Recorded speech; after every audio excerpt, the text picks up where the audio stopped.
Saíram os resultados de Iguatemi, Direcional, TOTVS, Banco BTG e Eletrobras. E no vídeo de hoje nós vamos analisar se vale a pena investir nessas empresas e como foram os resultados do terceiro trimestre delas. Mas antes da gente começar, já se inscreva no canal, tá pessoal? Me ajuda bastante por aqui, beleza? Vamos lá. Sobre Iguatemi, a empresa teve um lucro líquido ajustado que foi de 101 milhões no terceiro trimestre. E esse lucro foi 80% acima do mesmo trimestre do período de 2022.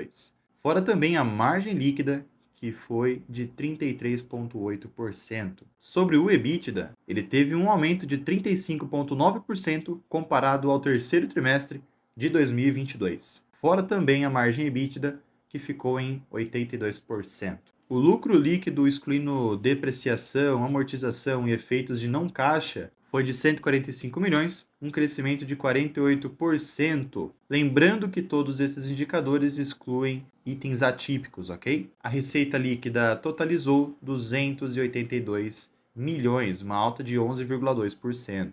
Essa melhora foi principalmente por conta da expansão do faturamento com os aluguéis cobrados dos lojistas, já que houve um aumento na ocupação dos shoppings, fora também os reajustes dos valores, tá? Além de todos esses tópicos, pessoal, a Iguatemi teve ainda uma receita adicional de 22 milhões com revendas de pontos. E fora essas revendas, ainda teve a conclusão da venda de um terreno no entorno do Shopping Iguatemi de Rio Preto, tá? Que gerou impacto no seu resultado líquido de 3,3 milhões. O Iguatemi também teve uma melhora no campo de custos de despesas, com uma retração de 12% nessa base, e o resultado financeiro de Iguatemi teve um montante menor de 23% na comparação anual. Agora, sob direcional, a empresa teve um lucro líquido de 82 milhões no terceiro trimestre, uma alta anual de 94%.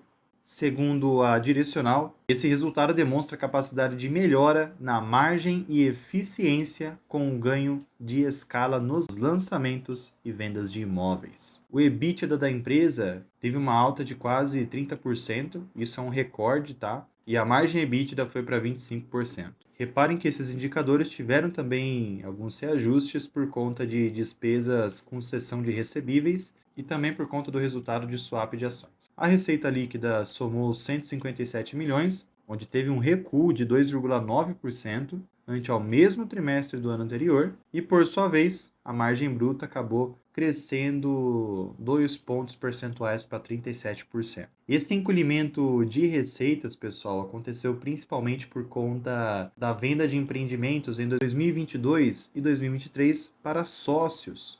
Eles até comentam aqui, pessoal, que esse tópico vai ser menor daqui para frente porque, querendo ou não, afeta demais a empresa e principalmente a confiança dos acionistas. A receita líquida total chegou a 804 milhões no terceiro trimestre, um aumento de 16%. As despesas gerais e administrativas tiveram uma alta de 13%, que de certa forma está estável. Já as despesas comerciais caíram 8%, que representa 8,6% da receita, um recuo de 0,4 pontos percentuais. O resultado financeiro gerou uma despesa de 12 milhões. A Direcional terminou o terceiro trimestre com um caixa líquido de 49,9 milhões, revertendo a posição de dívida líquida de 297 milhões de um ano antes, principalmente por conta da entrada de recursos com seu follow-on. Por conta do ciclo de crescimento operacional, teve um crescimento de caixa no valor de 51 milhões de reais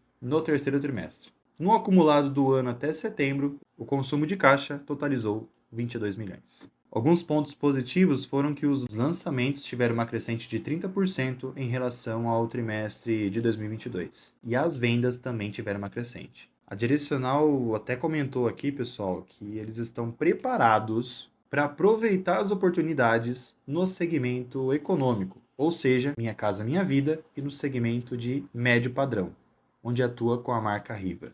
Sobre a TOTVS, ela teve um lucro líquido ajustado que soma 200 milhões no terceiro trimestre, uma alta anual de 31,7%, e esse equivale a 70,9% superior em relação ao trimestre imediatamente anterior. Sobre o EBITDA ajustado, ele subiu 18,3% e a margem EBITDA foi para 24,5%. A receita líquida teve uma alta de 18,9% comparado ao mesmo período do ano de 2022. E também teve uma crescente 6% maior na comparação com abril e junho deste ano. Segundo a TOTS, esses crescimentos foram por conta dos avanços nas receitas recorrentes de gestões, tá? A receita recorrente anualizada cresceu 20%. Sobre a sua dívida, por conta dessa crescente, ela acabou reduzindo 1,3%. Sobre a sua dívida, ela acabou recuando 1,3% por conta de pagamentos de juros no período. Porém, pessoal, o saldo de caixa equivalentes acabou encerrando o terceiro trimestre de 2023 em 3,1 bilhões, que corresponde a aproximadamente 1,5 o saldo da dívida bruta. Sobre a Techfin, a receita da Techfin apresentou um crescimento anualizado de 16% em relação ao mesmo período do ano anterior e de 53% sobre o trimestre imediatamente anterior a esse, tá? Um dos principais motivos foi por conta do segmento de agronegócio. Então, reparem como o agronegócio acaba sendo importante não só para o setor, mas também para todos os outros setores do Brasil. A empresa ela vem se recuperando cada vez mais, as projeções com a queda da Selic é de crescente, ok? Sobre o BTG Pactual agora, ele teve uma alta na receita no terceiro trimestre, e essa alta veio de aproximadamente 5,76 bilhões de reais, superando as expectativas do mercado. Esse é um ponto muito positivo, sendo uma alta de 19% na receita líquida total ajustada. Os analistas esperavam 5,53. O lucro líquido ajustado atingiu 2,73 bilhões, um aumento de 19%, igual eu comentei, com um retorno sobre o capital líquido atingindo 23,2%. Esse índice acabou superando o guidance da empresa de mais de 20% para o longo prazo. Ponto muito interessante, hein, pessoal? Um dos motivos disso foi por conta do crescimento da receita devido à diversificação. Um outro ponto relevante foi que os bancos de investimento do BTG teve o melhor resultado do ano, apoiado principalmente por operações de emissão de dívidas. E, logicamente, com a queda da Selic, o BTG acabou se beneficiando. Uma bela de uma estratégia para esse trimestre de BTG. Logicamente que essa estratégia vem desde o início do ano, tá? Arriscou e arriscou bem. E agora sobre Eletrobras, onde ela reverteu um prejuízo e teve um lucro de 1,47 bi no terceiro trimestre. E basicamente veio conforme as projeções, já que era projetado 0,44 e veio 47. Essa reversão de prejuízo foi muito positivo, pois acabou revertendo um prejuízo líquido de 100 mil de um ano antes. A receita líquida da empresa teve uma crescente de 9%, porém reparem que veio abaixo conforme a previsão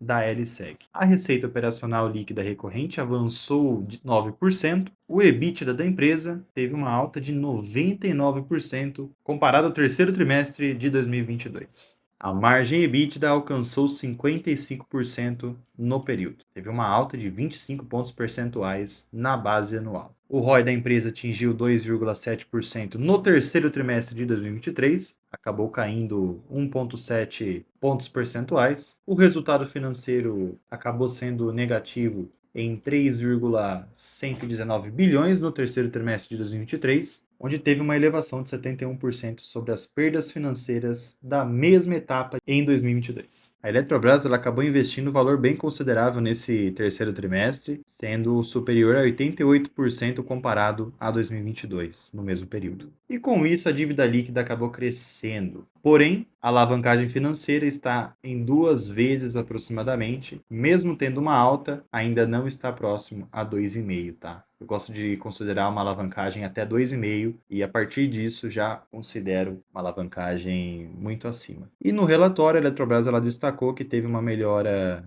por conta da receita de transmissão e a redução das despesas operacionais, em especial as provisões operacionais. A empresa também ela acabou reduzindo o estoque de empréstimos compulsórios e isso acabou auxiliando. Reparem que nas outras empresas de energia, pessoal, o setor de transmissão também veio muito positivo, tá? Bom, pessoal, com a queda da Selic, eu vejo boas perspectivas para crescimento dessas empresas, tá? Principalmente para TOTVS, Direcional Iguatemi, por conta dos seus setores, onde elas dependem bastante da queda de juros para aquecer as vendas de cada setor específico. Agora, para Banco BTG e também Eletrobras, elas dependem menos dessa queda de juros, porém, naturalmente, como todas as empresas, igual eu já comentei em outros vídeos, vão se beneficiar com essa queda de juros, tá? Principalmente BTG por conta da inadimplência e também a Eletrobras por conta do controle da inflação. Porém, precisamos se atentar por conta dessa situação que estamos atualmente, do risco de gastos públicos exorbitantes que podem começar a aparecer nos próximos anos. Então, precisamos se atentar a isso. Tem também o cenário exterior dos Estados Unidos, que basicamente tem uma relevância abissal aqui no Brasil, tá? Então, precisamos se atentar quanto a esse tópico. Então, caso vocês forem investir nessas empresas, pensem bem na hora de agir por conta desse motivo da necessidade de ter um cenário econômico muito positivo e também no Banco BTG e de Eletrobras. E aí, pessoal, vocês já têm essas empresas, vocês querem começar a investir nelas? Deixe aqui embaixo, tá? Não se esqueçam de curtir e de se inscrever, tá bom, pessoal? Vou ficando por aqui, um grande abraço a todos, fiquem com Deus e fui, pessoal!